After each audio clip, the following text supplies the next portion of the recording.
Құрметті оқырмандар, барлықтарыңызға сәлем.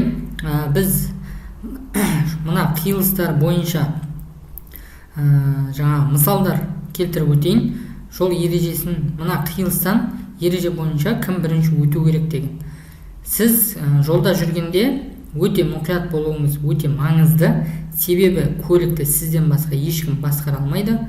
Мына осы біздің беріп отырған мысалға жауап берген кезде де сіз мұқият ойлануыңызды сұраймыз. Құрметті оқырман, біз сізге толық жауапты айтпай тұрып, өзіңіз жауап беріп көріңіз. Содан кейін барып, сіз өз-өзіңіздің біліміңізді тексеретін боласыз. Қараңыз енді. Бұл жерде ең бірінші болып кім өтеді? Әрине, мотоцикл жүргізушісі өтеді. Ал енді сіз сұрайсыз, ол не үшін, неге олай деп?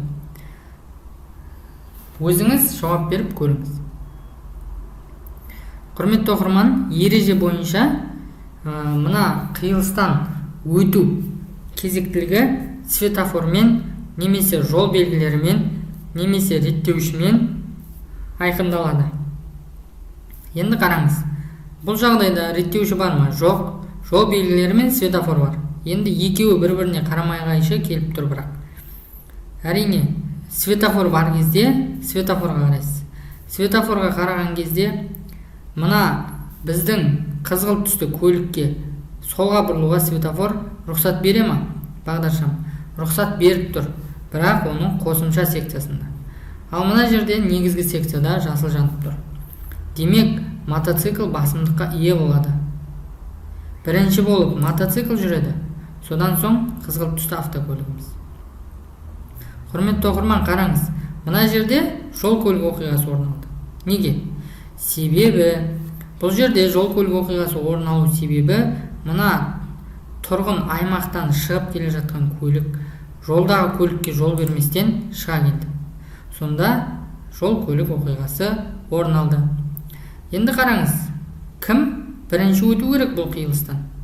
Әрине, жол ережесі бойынша мына жағдайда ең бірінші болып мына екі көлік жүреді. Бірінші болып қайсы көлік жүреді? Әрине, мына жасыл көлік жүреді. Себебі жасыл көлік жүреді, одан кейін ақ көлік жүреді, одан кейін қызыл көлік жүреді. Неге? Себебі мына ақ көлігімізге, ақ көліктің жүргізушісіне оң жағынан кедергі болып табылады. Сонда бірінші болып жасыл көлігіміз жүреді. Құрметті оқырман, мына біз түсіндірген кезде мұқият түсініп, өзіңіз видеоны 1-2 рет қайталап қарап, миыңызға құйып алсаңыз, және мына көп біз берген мысалдардың барлығын қарасаңыз, сізде уже біліміңіз артып, мына ситуацияларды жолда жүрген кезде де көптеген ситуациялардан кәдімгі сауатты түрде шығатын боласыз. Ең бірінші болып жасылды жүргіземіз, одан кейін ақ, сосын барып қызыл. Келесі жағдайды қарастырайық. Келесі жағдайда жол белгілерімен нақты бекітіліп тұр. Басты жол, екінші дәрежелі жол, басты жол. Енді басты жолда екі көлік тұр. Қайсысы бірінші жүреді? Әрине, бағытын өзгертпейтін мына жүк көлігіміз бірінші болып өтеді.